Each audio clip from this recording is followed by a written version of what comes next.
여러분 방금 읽은 말씀에 보면요, 새 하늘과 새 땅이 나오죠.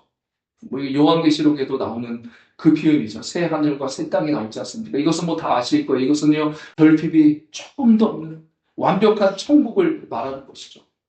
여러분, 궁극적인 하나님의 나라, 결핍이 조금도 없는 완벽한 천국이 있다면 반대로 여러분 이 세상은 어떤 곳이 되는 곳이죠? 이 세상은 궁극적인 하나님의 나라가 아닌 거죠. 이 세상은 완벽한 천국이 아닌 것이죠. 그렇기 때문에 저는 이 세상을 이렇게 표현해 보고 싶습니다. 이 세상은 광야 같은 세상이다. 언제나 우리가 크고 작은 결핍을 경험할 수밖에 없는 인생의 광야다.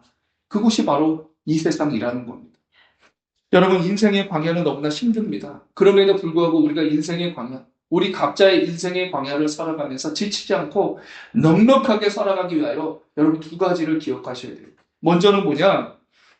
이 땅이 아니라 우리가 장착하게 될 천국을 소망해야 한다는 거죠. 여러분, 자꾸 이 땅만 바라보면 우리는 지칠 수밖에 없어요. 삶의 활력이 하나도 없어요.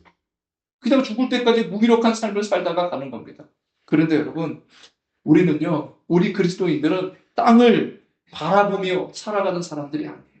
여러분, 때로 고개를 들어서 하늘을 좀 보십시오.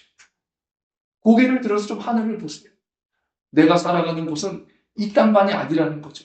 내가 장차 살아갈 곳, 그곳 바로 저 하늘나라, 저 하나님의 나라, 저 천국에 있음을 기억하셔야 된다는 거예요.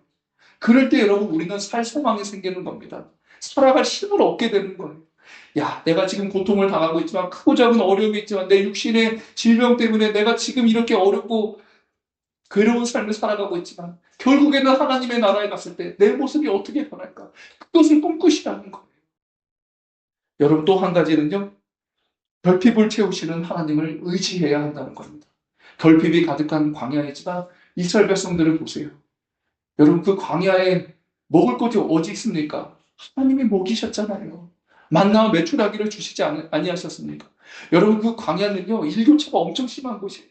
하나님이 어떻게 하셨어요? 낮에는 엄청 더우니까 구름 기둥으로 그들이 행군할 때 덥지 말라고 구름 기둥으로 그들을 가려주셨고, 여러분, 밤에는 엄청 춥지 않습니까? 따뜻하게 잠을 자라고 불 기둥으로 세워주셔서 따뜻하게 잠을 자게 하시고, 광야에 물이 어디 있습니까? 어디서 가서 물을 찾아요, 일반 사람들이. 목말라 죽겠다니까 하나님이 모세에게 바위를 치라면서 그 바위에서 물을 제공해 주지 않습니까? 신명기 8장에 있는 또 말씀을 보세요. 신비한 일들이 벌어집니다.